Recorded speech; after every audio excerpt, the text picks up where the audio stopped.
Hello everyone! Kamusta kayo? Nakikita nyo ba yan? Yes, yan po ay cake at hindi ko po yan binili. Yan po ay aking ginawa sa pamagitan lamang ng tatlong ingredients.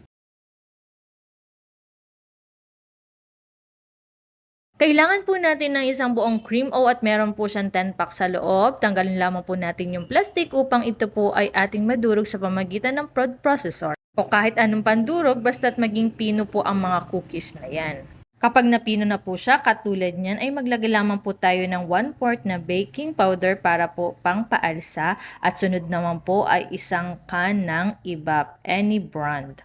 Haluin lamang po natin itong mabuti at sunod po ay i-ready na po natin yung ating molder. Naglagay nga po ako dyan sa ilalim ng parchment paper para hindi na po siya didikit at mabilis po natin siyang tanggalin mamaya. Pag ito po ay nailagay na natin, ayan, ay pwede na po natin itong isalang para i-steam po natin for 45 minutes.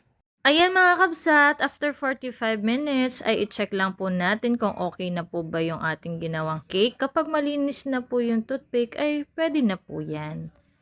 Sunod po ay gagawa tayo ng simpleng frosting ng ating cake. Nagsalang po pala ako ng kawali sa mahinang apoy at naglagay po ako dyan ng 1/4 cup ng condensed at bumili din po ako ng 2 pack ng Goya chocolate. At ito po ay aking tinunaw. Hinalo-halo ko po itong mabuti hanggang sa mag-melt po ang chocolate. Naglagay din po pala ako dyan ng konting margarine pero optional lamang po yan. Pwede namang hindi maglagay. Sunod po ay i-unmold na po natin yung ginawa nating cream o cake. Ayan po, binaliktad ko po upang matanggal po natin yung parchment paper na ating nilagay kanina. Sa charan! Ayan, tingnan nyo mga kabsat, super moist nung nagawa nating cake. Para siyang fudgy bar pero mas moist pa po ito at parang napaka-fluffy niya po tignan. So ayan, napakaganda ng pagkakagawa. Sunod naman po natin gawin ay i-buhos po natin yung ating tinunaw na chocolate Goya para maging frosting ng ating cake. Ayan, ubusin natin kabsat kasi sayang naman.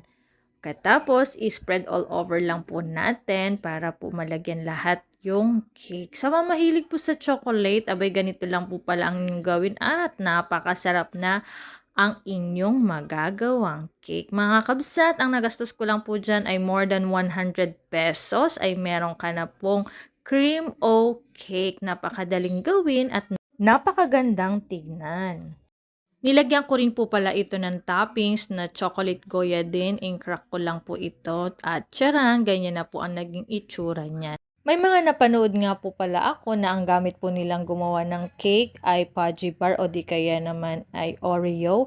Pwedeng-pwede po yon. Ako lang po ay nag-try ng ibang biscuit at ito nga po yung naging result. Nung tinikman ko nga po ito ay meron siyang pagkakahawig sa lasa ng Red Ribbon. Kaya naman sa mga nagtitipid dyan o di kaya sa mga walang pambili ng cake, ano pang hinihintay nyo? Pwedeng-pwede nyo po itong gayahin. So yun lamang mga kapsa. Thank you for watching. Bye!